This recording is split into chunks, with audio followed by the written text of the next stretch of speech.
മലയാളത്തിൽ അഭിഭാഷകന്റെ case diary, ഒരു CBI diary കുറിപ്പ്, അങ്ങനെ ഡയറി പേരിൽ ഇൻവോൾവ് ആവുന്ന മലയാള സിനിമകളൊക്കെ വലിയ വിജയമായ ചരിത്രമുണ്ട്. ആ ഒരു ശ്രേണിയിലേക്ക് പെടുന്നതാണ് ദ കേസ് ഡയറി എന്ന് ചോദിച്ചറിയാം. സിനിമയിലെ നായകൻ അഷ്കർ സൗദാൻ, ഗോകുലൻ, നീരജ് എന്നിവർ ചേരുന്നു. നമസ്കാരം. ഈ നേരത്തെ പറഞ്ഞ സിനിമകളുണ്ടല്ലോ, ഡയറി എന്നുള്ള വാക്ക് പേരുമായിട്ട് ഇൻവോൾവ് ആവുന്നത്, അതിലൊരു പ്രത്യേകത എന്ന് വെച്ചാൽ നായകന് ഈ കേസുമായിട്ട് പേഴ്സണൽ അങ്ങനെ ബന്ധങ്ങളില്ല. മലയാളത്തിൽ വേറൊരു കുഴപ്പമുണ്ട്, നായകൻ പേഴ്സണലി ഇൻവോൾവ് ആവും. നായകൻ്റെ അനിയനോ നായകൻ്റെ ഭാര്യയോ ഒക്കെ ആ കേസിൽ ഇൻവോൾവ് ആവും. അന്ന് പേഴ്സണലി ആ കേസ് പലപ്പോഴും കൊണ്ടുപോവുക. ഈ രണ്ട് സിനിമകൾക്ക് ആ സ്വഭാവമില്ല. ഞാൻ പറഞ്ഞ രണ്ട് സിനിമകളും കേസ് ഡയറി ഏത് സ്വഭാവത്തിൽ വരും?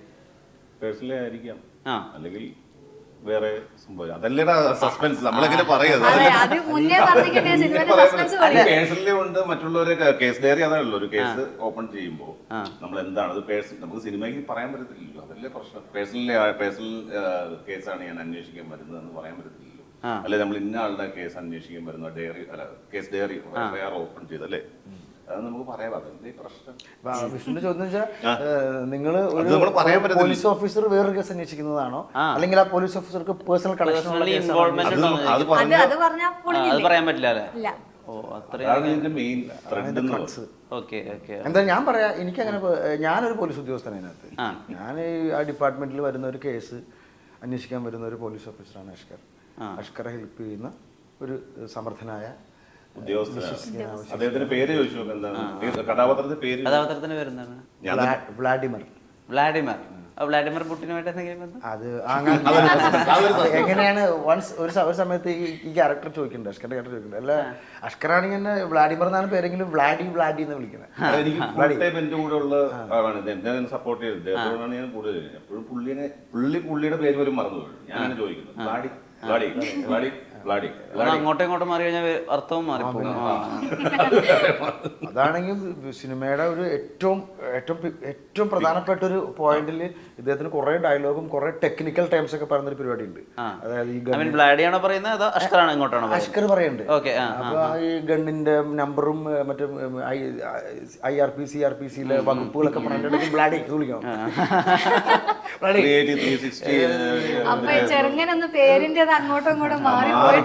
ഒന്നാമത്തെ കാര്യം ഇങ്ങനത്തെ ടെക്നിക്കൽ ടൈമുള്ള ഡയലോഗ്സ്, 369 ബുള്ളറ്റും പരിപാടി എന്നൊക്കെ പറഞ്ഞ വകുപ്പ് മറകാരം മറ്റത് ബ്ലാഡി, എന്നോടൊക്കെ ബ്ലാഡി എന്നോട് വിളിക്കേണ്ടി വരുമ്പോ ഞാൻ എന്റെ പൊന്നഷ്കർ ഞാൻ റിഹേഴ്സലൊക്കെ എല്ലാവരും ഉണ്ട്. ഞാനുണ്ട്, അഷ്കറുണ്ട്, അമീറുണ്ട്, കിച്ചു എല്ലാം ഉണ്ട്. ക്യാമറ 360 ഇട്ടേക്കുന്ന ഫുൾ അഷ്കർ ഡയലോഗ് മാത്രം. ഇങ്ങനത്തെ ഡയലോഗ്സും റിഹേഴ്സലൊക്കെ ചെയ്യുമ്പോൾ ഞാൻ കണ്ണും പൊത്തിക്കും, എന്റെ ഈശ്വര ഒരു ആക്ടർ എങ്ങനെ ഇത് പറയും. പക്ഷെ അവനത് അപ്പൊ ഇങ്ങനത്തെ കടിച്ചപ്പെട്ട ഡയലോഗിന്റെ കൂടെ ഇങ്ങനത്തെ ഒരു ഈ പണ്ട് പ്രതാപ് ചന്ദ്രൻ എന്നൊരു ആക്ടർ ഉണ്ടായിരുന്നു. അപ്പൊ പ്രതാപ് ചന്ദ്രന്റെ ഒരു പ്രത്യേകത എങ്ങനെയാന്ന് വെച്ച് കഴിഞ്ഞാൽ അദ്ദേഹം മകനെ വിളിക്കുന്ന പേരുകളൊക്കെ തന്നെ ഇങ്ങനെ നാക്കുളുക്കുന്ന പേരുകളായിരിക്കും. ഇപ്പൊ ഗ്ലിവോസ്കി, പിന്നെ മലയാളത്തിൽ അങ്ങനെ ഒരു പേരെ പുള്ളി വിളിച്ചിട്ടുള്ളൂ. അതിലും ഈ കെട്ടുണ്ട് രാവുണ്ണി, ഫെഡറിക്ക, അതിനൊക്കെ ഈ നാക്കുളുക്കുന്ന സംഭവം. അപ്പൊ അതാണ് ഈ ക്യാരക്ടറിന്റെ പേര്. അഷ്കറാണ് ആ പേര് കൊണ്ട് ഏറ്റവും കൂടുതൽ ബുദ്ധിമുട്ട് അഷ്കറാണ്. അത് എല്ലാ ഇമോഷനിലും വിളിക്കേണ്ടി വരികയാണല്ലോ. സീരിയസ് ആയിട്ടൊരു മാറ്റർ പറഞ്ഞോ വ്ളാഡി പറഞ്ഞു കൊടുക്കുക, അല്ലാതെ നമ്മൾ വേറെ വ്ളാഡി എങ്ങനെയാണ് ഈ പേര് വന്നത്, അപ്പോഴും വ്ളാഡി വിളിക്കേണ്ടി. നമ്മളൊരു പോലീസ് കഥാപാത്രത്തെ അഭിനയിക്കാൻ വേണ്ടി പോകുന്ന സമയത്ത് ഇപ്പോൾ പലപ്പോഴും അയാൾക്ക് കുറെ ക്യാരക്ടറിസ്റ്റിക്സ് ഒക്കെ കൊടുക്കുമല്ലോ. ഇപ്പോൾ ചില ആക്ടേഴ്സൊക്കെ ഇപ്പോൾ ഒരു പോലീസ് സ്റ്റേഷനിൽ പോയിട്ട് അവിടെ ഇപ്പോൾ റൈറ്ററായിട്ടിരിക്കുന്ന ആൾക്ക് ചിലപ്പോൾ അവിടുത്തെ ഉള്ള എല്ലാ പ്രധാനപ്പെട്ട ഉദ്യോഗസ്ഥന്മാരെക്കാളും കൂടുതൽ അറിവുണ്ടായിരിക്കും നിയമവശമൊക്കെ ആയിട്ട് ബന്ധപ്പെട്ട്. പക്ഷെ അവരതങ്ങനെ പുറമേ പ്രകടിപ്പിക്കില്ല, വളരെ ഉള്ളിലേക്ക് ഒതുങ്ങിയിട്ടായിരിക്കും. പക്ഷെ അവർക്ക് ഈ പറഞ്ഞ കേസിൻ്റെ എല്ലാ വിധത്തിലുള്ള എന്താ പറയുക നൂലാമാലകളും അതിൻ്റെ ലൂപ്പ് ഹോൾസും ഒക്കെ അറിയുന്നുണ്ടായിരിക്കും.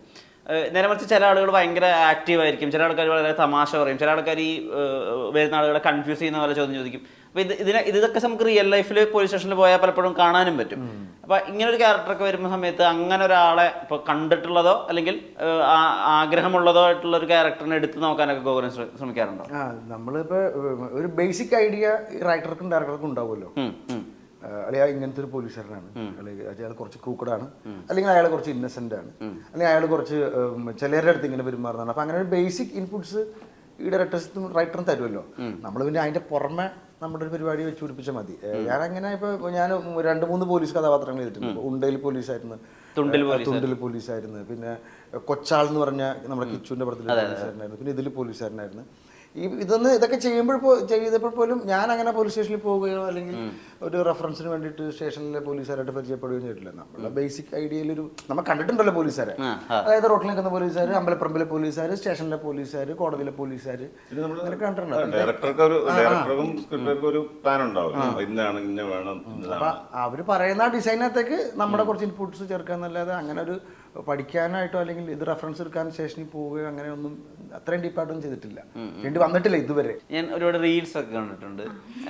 റീൽസിൽ അഭിനയിക്കുമ്പോഴുള്ളൊരു കാര്യം, നമ്മളൊരു മൊബൈൽ ക്യാമറയ്ക്ക് മുമ്പിൽ നിന്നാണല്ലോ അഭിനയിക്കുന്നത്. പക്ഷെ മൂവി ക്യാമറയിൽ അവിടെ കൈകാലുകളുടെ മൂവ്മെന്റ്സ് ഉണ്ട്, നമ്മൾ കൊടുക്കുന്ന സജഷൻ ഷോട്ട്സ് ഉണ്ട്, നമ്മൾ കൊടുക്കുന്ന റിയാക്ഷൻസ് ഉണ്ട്. അതിനൊക്കെ ഈ 1 മിനിറ്റ് അല്ലെങ്കിൽ ഇപ്പൊ 3 മിനിറ്റ് ആണെന്ന് തോന്നുന്നു റീൽസിന് സമയം, അതിനൊക്കെ അപ്പുറത്തേക്ക് കൂടി സസ്റ്റെയിൻ ചെയ്യേണ്ട ആവശ്യങ്ങളുണ്ട്. ഇപ്പൊ മൊബൈൽ ക്യാമറയും മൂവി ക്യാമറയും അതുണ്ടാക്കുന്ന ഒരു വ്യത്യാസം ഉണ്ടല്ലോ, അതെങ്ങനെ ഫീൽ ചെയ്ത്? അല്ല, ഞാന് മൊബൈൽ ക്യാമറ ഞാൻ റീൽസ് എന്ന് മീൻസ് എന്താ പറയാ, ഡബ് ചെയ്തിട്ട് ഓൾറെഡി ഉള്ള ഒരു വോയിസ് അങ്ങനെ ഞാൻ ചെയ്യലില്ല.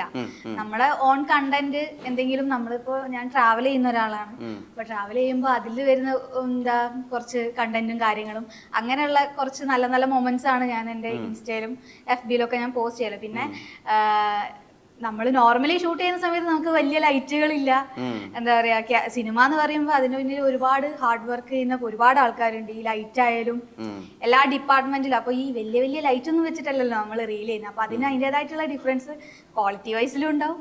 പിന്നെ നമുക്ക് എന്താ പറയാ, കൂടെ നിൽക്കുന്ന ആൾക്കാര് നമ്മളെ കംഫർട്ട് ആക്കി വെക്കുമ്പോ നമുക്ക് ആ ഒരു അദ്ദേഹത്തിന്റെ ഭർത്താവ് ക്യാമറമാനാണ്,